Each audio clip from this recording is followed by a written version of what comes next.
Liberty is nothing more than absolute freedom restricted by the rights of others.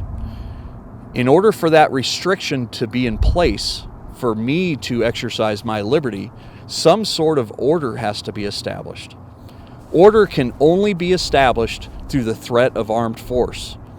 Human beings, and we have proven this throughout history, will not comply with respecting the rights of others without at least the implied threat of some sort of force making them respect other people's rights. I was first exposed to the industry in high school, attending rifle classes, and went into the Navy, did something completely unrelated. I was actually on submarines because I love math, and submarines offered me the most opportunity to do math. Got out of the Navy and had aspirations of going to work as an engineer at a nuclear power plant, and determined that the only jobs they had open were law enforcement jobs, so that's what I applied for. I had some really good mentors very early in my career, luckily. Some folks who pushed me to further my education, further my training, not just let me sit around and be a slug. They really got me interested in the science, not only of law enforcement, but of tactics and weapons use. So that part of my career kind of got me going down that path. Where I was working, they discovered that I could teach fairly well. I didn't have a lot of formal education in teaching. And I was sent to firearms instructor school in 1994, and I've been teaching firearms ever since. I started out as an instructor and slowly evolved into being a teacher, which is where I think the most work actually gets done. Today I focus the vast majority of my training time on law enforcement officers, both tactical and patrol, and on armed citizens. Folks who carry a gun every day, even if they're not getting paid to do it.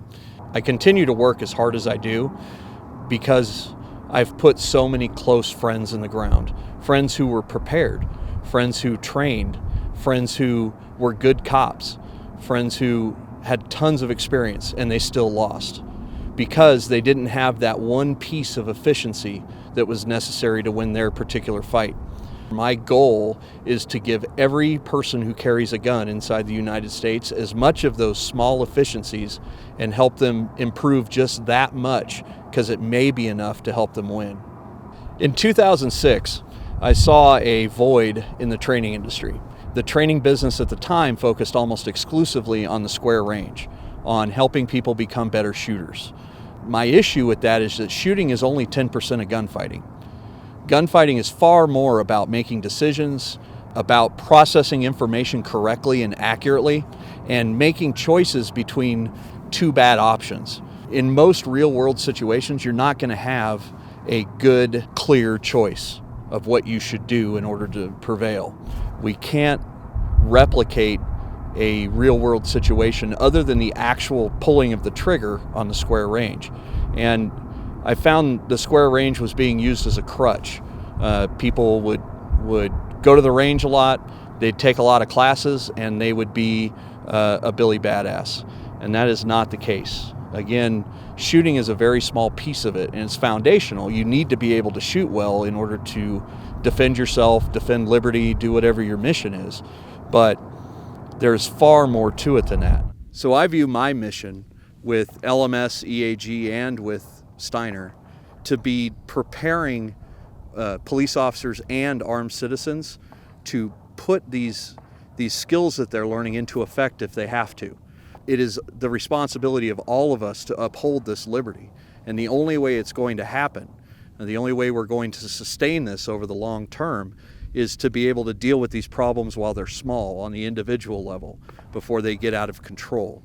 the breakdown of society in small ways can be combated at the individual level. What I am doing is teaching people how to do that on a very personal level. A philosophy of mine is teaching to the individual I'm standing in front of.